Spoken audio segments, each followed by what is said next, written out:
guérit toutes les maladies.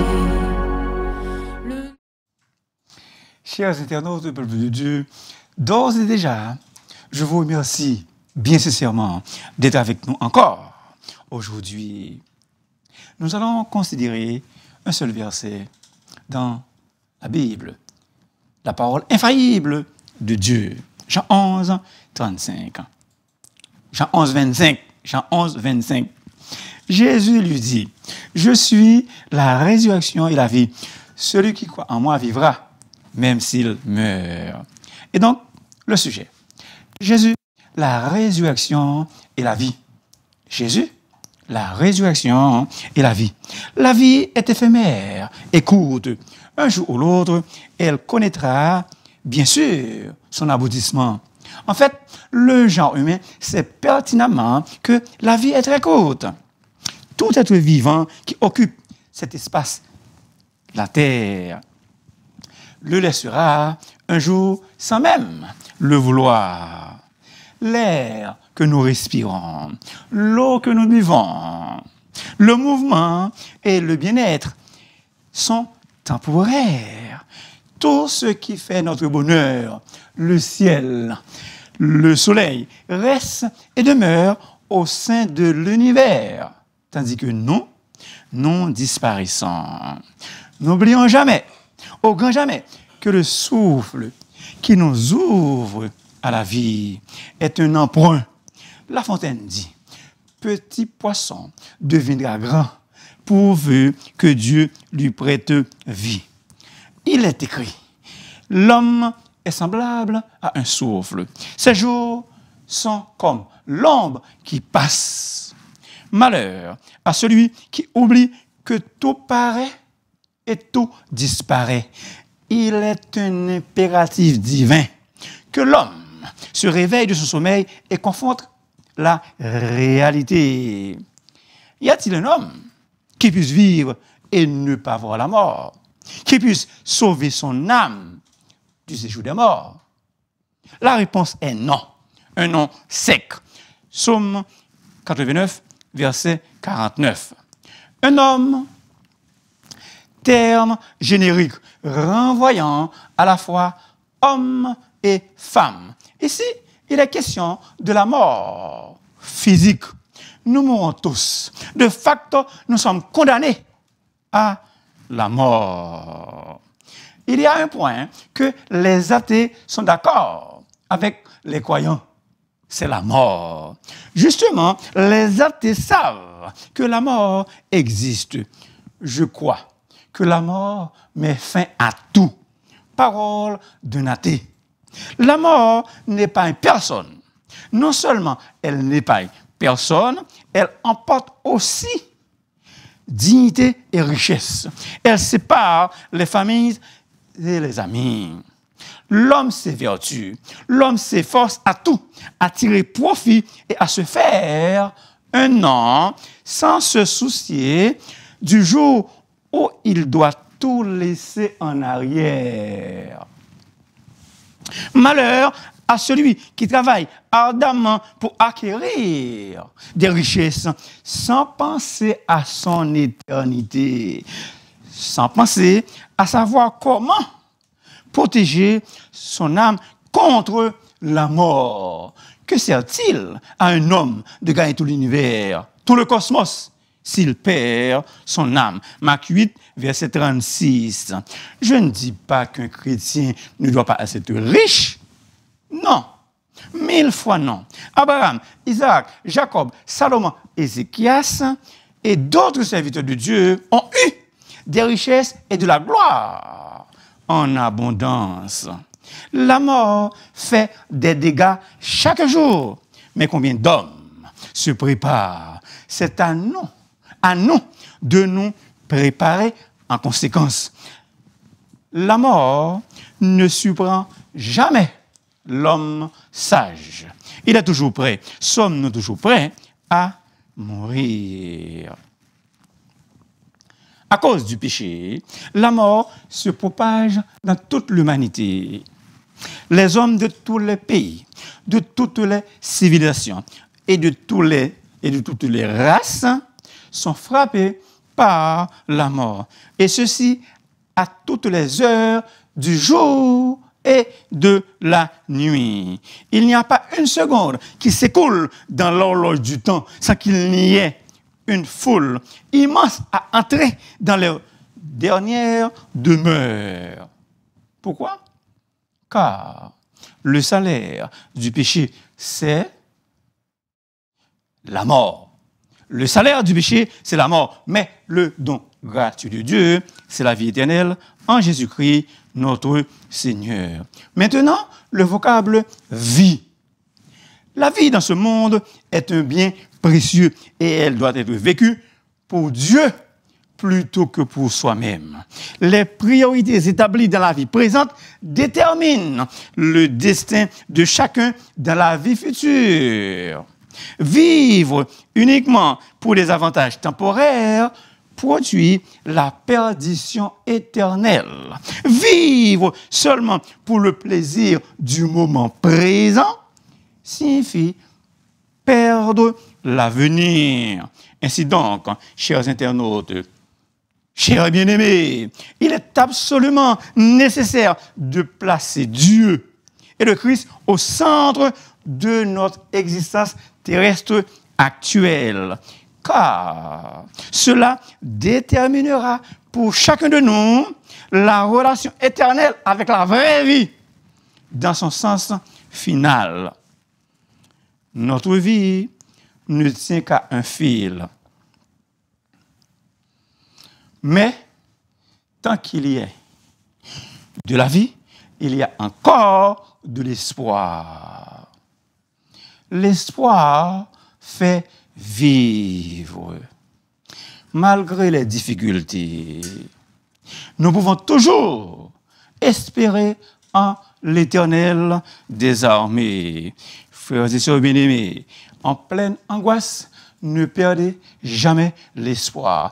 Ne perdez jamais courage. Une locution latine. Dum spiro spero. Tant que je respire, j'espère. Nous sommes encore en hiver. Une expression russe. Au royaume de l'espoir, il n'y a pas d'hiver. Nous sommes encore dans le mot vie. Des assurances vie. Les compagnies font fortune. Signe de vie. Entre la vie et la mort. Chaque instant de la vie est un pas vers la mort. Chaque jour qui passe nous rapproche plus près du retour de Jésus-Christ. Un seul point. La résurrection et la vie. La résurrection de Jésus est le fondement de notre foi. Elle est la source de notre espérance et de notre plus grande joie. 3 jours après sa mort, notre Seigneur Jésus est ressuscité. Sa résurrection, avec la croix, constitue la base même de l'Évangile. 1 Corinthiens 15, versets 3 et 4. Sans cette action glorieuse et puissante, la résurrection de Jésus, notre foi est vaine. 1 Corinthiens 15, versets 14 à 19. Le tombeau vide. Le tombeau est réellement vide. Jésus vit au siècle des siècles. Je suis la vie. Le mot vie est utilisé plus de 35 fois dans l'évangile de Jean. Et si on ajoute le verbe zao de la même famille, on obtient plus de 50 références à Jésus lui-même comme étant la vie qui donne la vie au monde entier. L'Éternel Dieu forma l'homme de la poussière de la terre. Il souffla dans ses narines un souffle de vie et l'homme devient un être vivant. Un tas de poussière, une grande quantité de poussière, sans le souffle de Dieu, dans l'homme demeure, ou dans la poussière, demeure inanimée. De même, la vie humaine sans Jésus demeure inanimée, sans vie. Si un homme n'a pas Jésus-Christ, il est un mort vivant. C'est-à-dire, il est séparé. Excusez. C'est-à-dire, il est séparé de Dieu. Il est mort spirituellement. Chers internautes, par nature, nous sommes morts spirituellement. Et donc, nous avons désespérément besoin de quelqu'un qui insuffle à nouveau la vie en nous. Non pas physiquement, mais spirituellement. Ce quelqu'un-là, c'est Jésus. Ne crains point. Je suis le premier et le dernier. Le vivant. Soulignez ça, s'il vous plaît. Le vivant. J'étais mort et voici, je suis vivant. Soulignez encore, vivant. Vivant au siècle des siècles. Je tiens les clés de la mort et du séjour des morts. Apocalypse 1er, versets 17c et 18.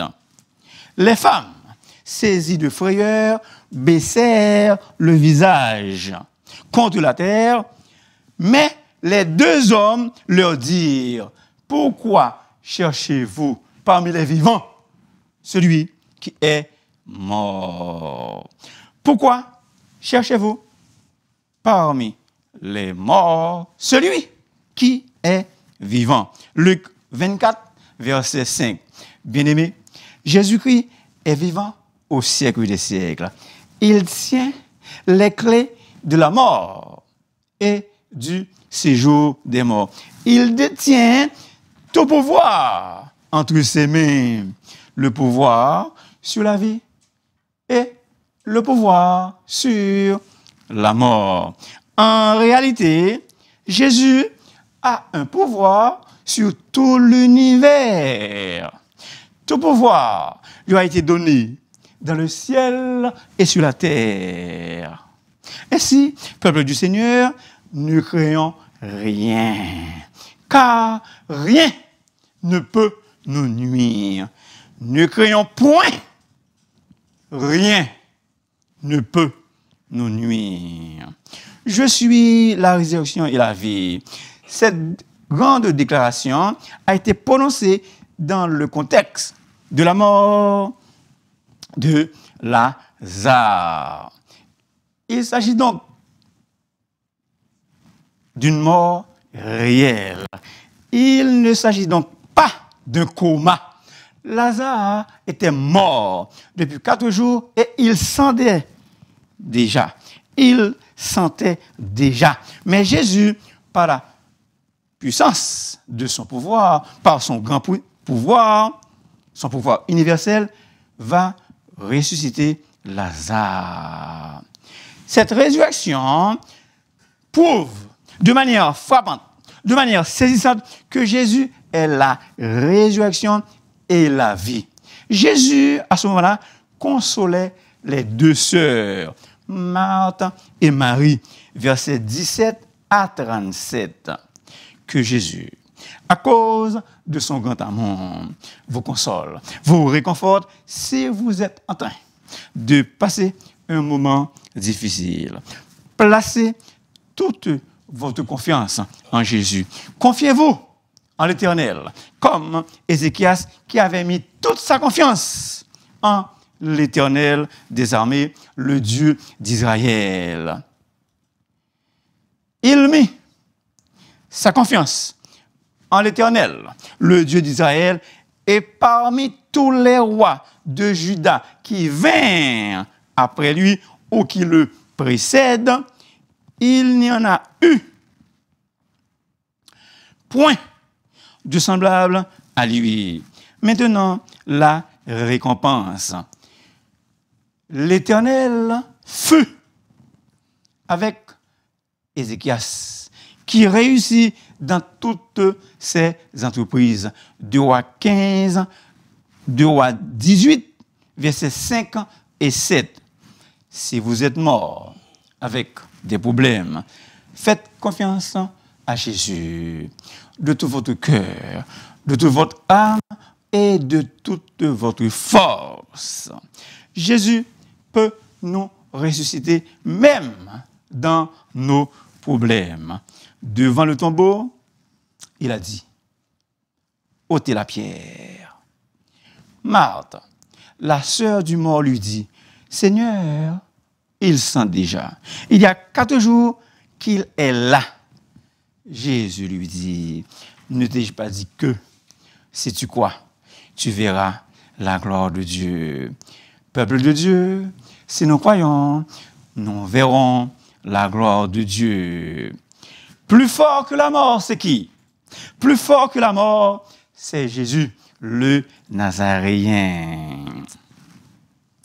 Il est plus fort que la mort. Il l'a vaincu. Ô amour, quel grand amour, plus fort que la mort. Chers internautes, la tombe ne peut pas séparer Christ de ses amis. Le tombeau ne peut pas nous séparer de Christ. Notre famille immédiate et d'autres nous accompagnent jusqu'au seuil de la tombe, mais nous quittent. C'est normal. Mais ni la vie, ni la mort ne peuvent nous séparer de l'amour de Dieu manifesté en Jésus-Christ, notre Seigneur. Tous ceux qui croient en Jésus peuvent s'exclamer, peuvent s'écrier avec une forte voix, une haute voix. Ô mort, où est ta victoire? Ô mort, où est ton aiguillon? Celui qui croit en moi vivra. Si nous comprenons bien cette profonde déclaration, nous trouverons un puissant réconfort et une solide espérance. Celui qui croit en moi vivra. Cela requiert la foi des hommes, et ceci sans exception. Jésus ne fait aucune mention de race ni de tribu. Christ dit celui. Cela n'a rien à voir exclusivement avec les Juifs ou les Grecs. Quiconque a la foi et confiance en lui, en Jésus, a la vie éternelle. La mort n'aura aucune influence sur cet individu. Il est en train d'avoir la vie et la vie éternelle. Il a en main le salut. Cette expression, celui qui croit en moi vivra, signifie donc Christ comme l'auteur de la vie. Jésus-Christ est le prince de la vie, que Dieu a ressuscité des morts. Acte 3, le verset 15. Jésus est le Seigneur et maître de la vie. Il est l'incarnation même de la vie. Jean 14, verset 6. Jésus est la source de la vie physique, source de la vie spirituelle et source de la vie éternelle qu'il nous donne, qu'il nous offre en abondance. D'ailleurs, il a déclaré, « Je suis venu afin que les brebis aient la vie et qu'elle l'ait en abondance. » En vérité, c'est une vie abondante que Jésus nous donne. C'est une vie abondante que nous avons en Jésus-Christ. Personne d'autre ne possède la vie. Jésus est le détenteur. Jésus est le possesseur de la vie par excellence. En Jésus lui-même réside la vraie vie. Comme le Père a la vie en lui-même, ainsi il donne au Fils d'avoir la vie en lui-même. Jésus est en particulier la source de la vie et de la résurrection. En dehors de lui, en dehors de Jésus, il n'existe point la vie éternelle et de résurrection possible. Jésus, la parole éternelle. Jésus, le logos éternel. Au commencement était la parole. En elle était la vie. Jésus a la vie.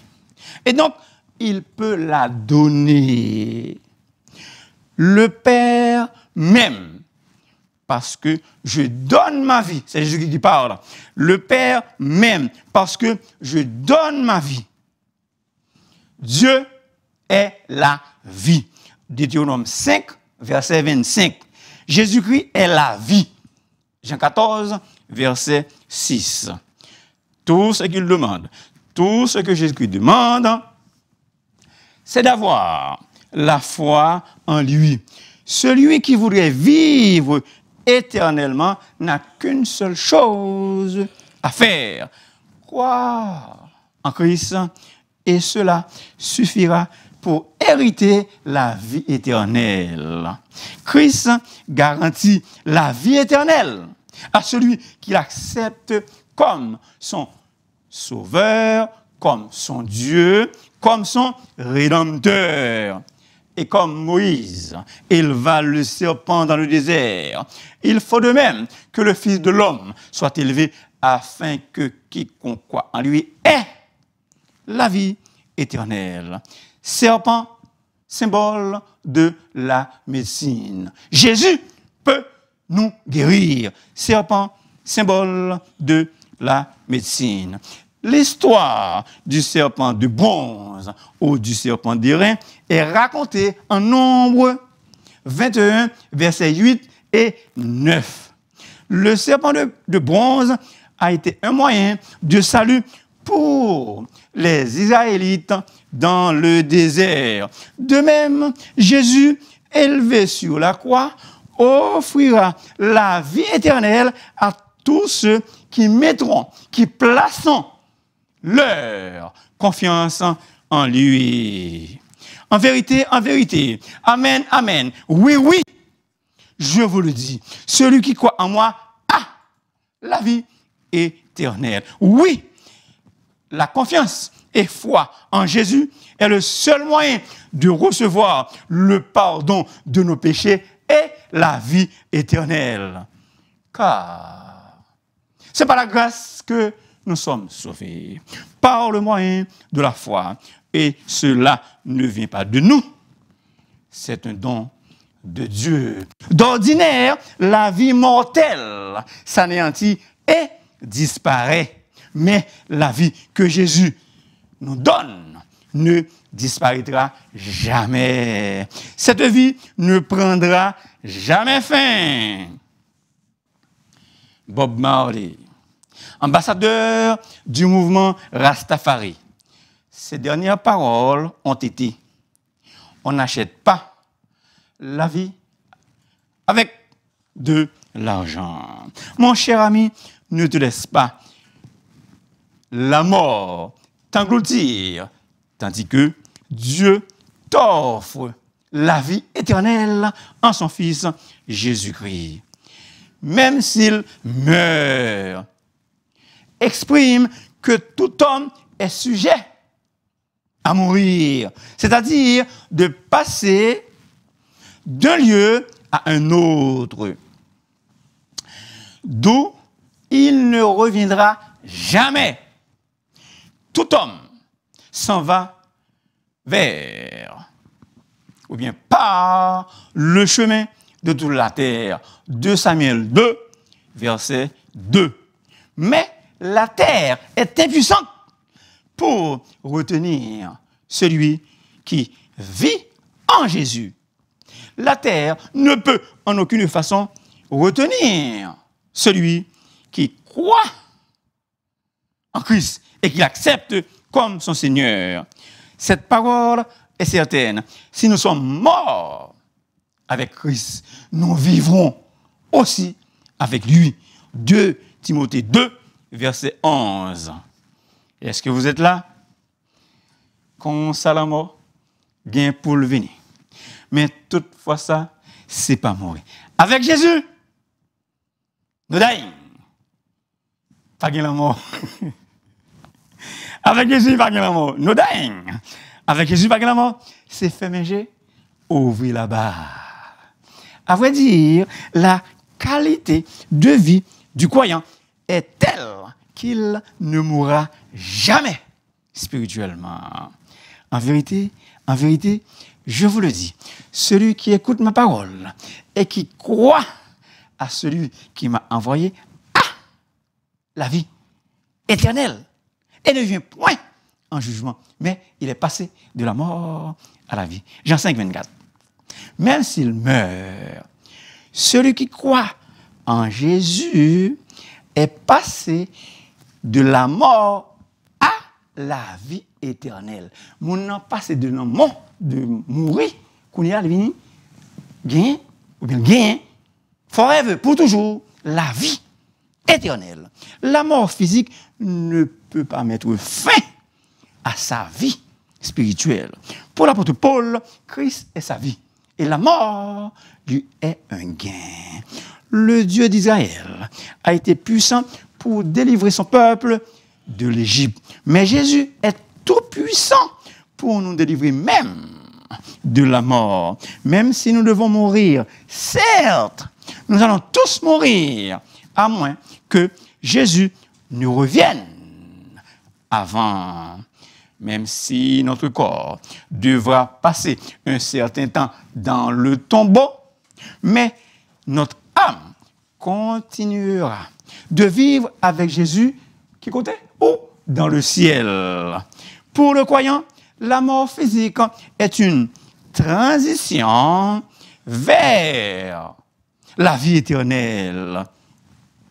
L'évangile de Jean est centré sur la nécessité de croire en Jésus pour parvenir à le connaître, pour parvenir à connaître Jésus et à le voir comme l'unique vérité de Dieu qui conduit à la vie éternelle.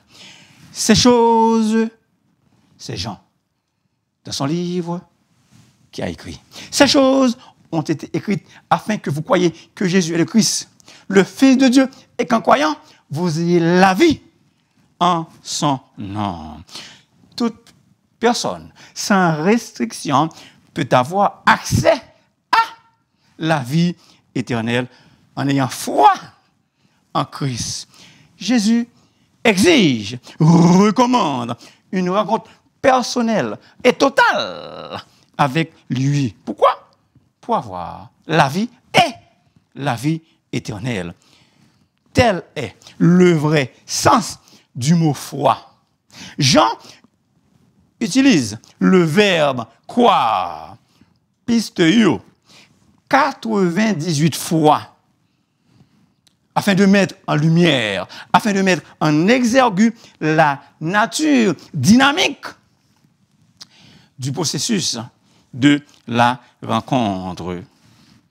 Cette rencontre divine du pécheur avec la lumière et la vie en Jésus produit la conviction du péché et conduit à la conversion, à la repentance. C'est un appel à croire, à venir à Jésus et à le recevoir. Mon cher ami, as-tu déjà reçu Jésus? Si tu confesses de ta bouche le Seigneur Jésus, et si tu crois dans ton cœur que Dieu l'a ressuscité des morts, tu seras sauvé. Romains 10, verset 9. L'enfer affreux et effrayant est une réalité. Ainsi, il faut donc prendre l'évangile au sérieux, très au sérieux. La mort physique est une réalité incontournable, inévitable de tous les êtres humains. Mais en Jésus, le peuple de Dieu passe de la mort à la vie éternelle. Le peuple de Dieu passe de la mort à la vie et par conséquent ne mourra jamais. Merci beaucoup de m'avoir écouté. S'il vous plaît, n'oubliez pas de vous abonner, car la voix du serviteur est votre émission. Et si vous voulez me parler, vous pouvez m'appeler dans le 514-571-2196.